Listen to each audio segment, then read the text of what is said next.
যেহেতু ইফতার একটু পরে আপনারা সারাদিন রোজা রেখেছেন, কষ্ট করেছেন, সবার নাম না বলে আপনাদের ধৈর্য যদি না ঘটিয়ে আমি সেই দু চারটি কথা বলতে চাই।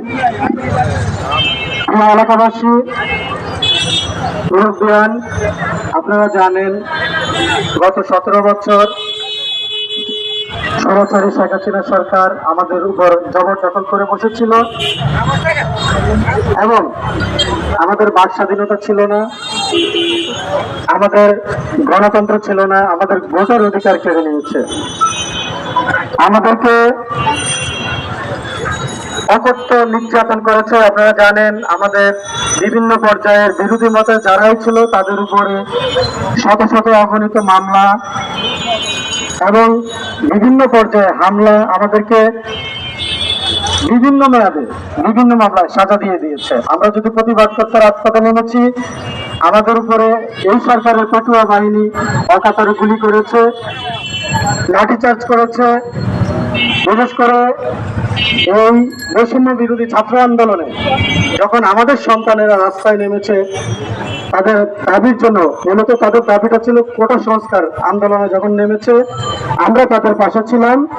তাদের উপরে অকাতরে নির্যাতন করেছে, লাঠিচার্জ করেছে এবং অগণিত ছাত্রকে হত্যা করেছে। এই গত 17 বছর এই পেশিবাদী সরকার যেমন করে বিএনপি সহ বিরোধী মতের শত শত নেতাকর্মীকে গুম করেছে, খুন করেছে, তেমনি করে এই জুলাই আগস্ট হাজার হাজার বিএনপি ছাত্রদল সহ আমাদের স্বেচ্ছাসেবক বিভিন্ন পর্যায়ের বিএনপির নেতৃবৃন্দ সহ অকাতরে ছাত্রদেরকে হত্যা করেছে। আপনারা সেটা জানেন। আমরা যদি আজ মাটির দিকে তাকাই, আমাদের সন্তানদের লাশের সেই রক্তের দাগ দেখতে পাই। আল্লাহ পাক দেখেন, আমাদের দেশনেত্রী বেগম খালেদা জিয়া একটা মিথ্যা মামলায় ওনাকে সাজা দিয়ে কারা অন্তরীণ রেখেছিল। আমরা ওনার চিকিৎসার জন্য অনেক আন্দোলন করছি, ওনাকে চিকিৎসা করতে যেতে দেননি, দেওয়া হয় নাই। আল্লাহর বিচার, এই শেখ হাসিনা পালিয়েছে আর আমাদের দেশনেত্রী বেগম খালেদা জিয়ার জন্য বিদেশ থেকে প্লেন পাঠিয়ে দিয়েছে। আপনারা সবাই দেখেছেন, 2 দিন দাঁড়িয়েছিল এয়ারপোর্টে।